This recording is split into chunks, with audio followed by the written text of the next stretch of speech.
I've been here since '78. I came right at prior to the McDuffie riots.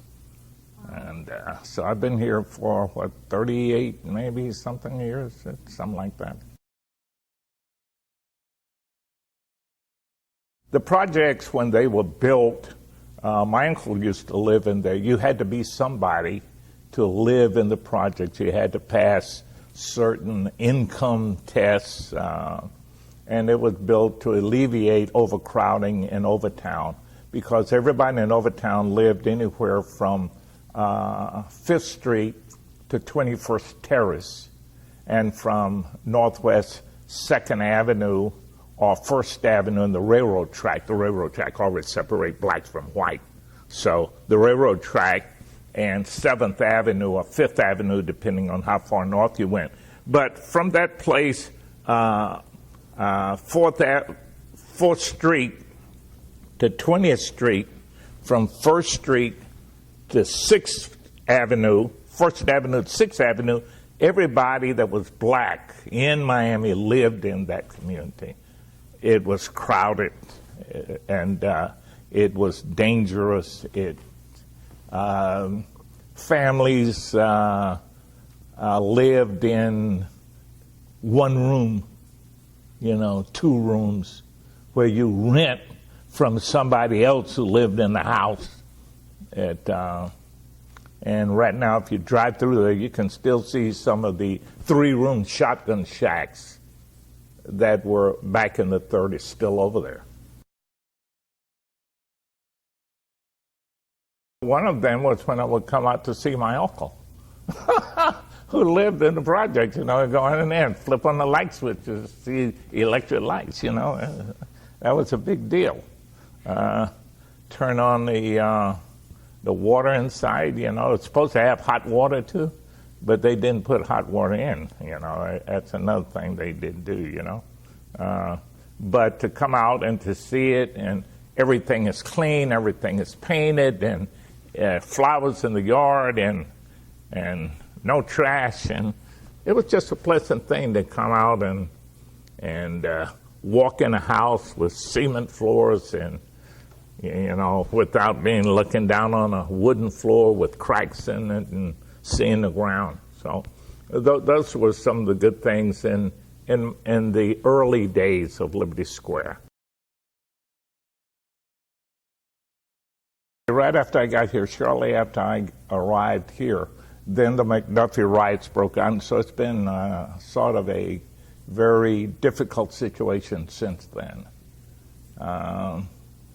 And I live next door, so I've been in the heart of whatever's happening in Liberty City. I choose to live here based on the fact that you need some kind of stability in the city, and if you're going to minister in the city, you ought to be acquainted with it, be a part of it, and I think you can do an effective work there in a lot of ways. It's been very hectic, but then at the same time it's been peaceful, because I know who's in control.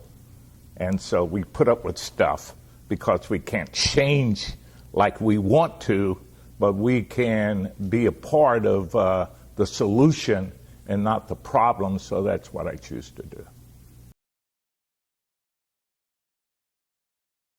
During the 80s, with the influx of the Mariel, during that era, drugs, all kinds of things going on in the city, the riots, tension.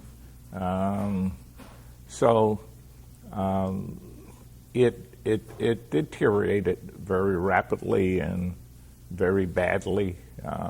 As you know, during the McDuffie riots, the first people who were Caucasian that were killed was straight down on 62nd from here.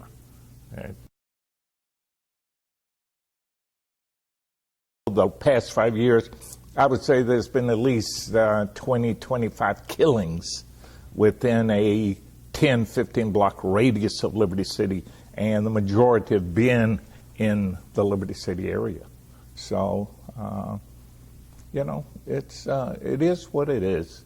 and you strive to be a peacemaker and somebody who is striving for good and teaching the people, because the only way you're going to change things is change people's hearts, change their thinking, and then you change their behavior.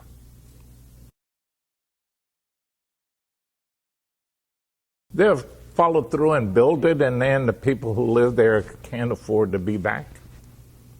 So it's a gentrification. It's you find it all over the United States. They redline a district. They won't fix it, and then after a while, somebody comes in and they fix it, and everybody's out. And when you can't afford to move back in, because and then those who fled to the suburbs, then those who live in the inner city, they run to the suburbs, and then those who are in the suburbs run back in town after they fix it up because it's prime property.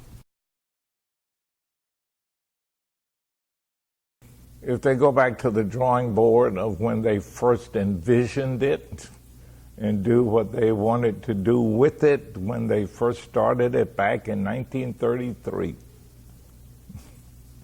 if they come through with that, and decent housing, opportunities for jobs, playgrounds, school, education, then you'll see Liberty Square doing good. Remember that this is not a permanent dwelling place for man. We're here temporarily, and we sing a song, "This world is not my home, we're just a passing through." And so if we understand that, we do the best we can down here, and then there's reward, because suffering is always redemptive when you do right. God bless.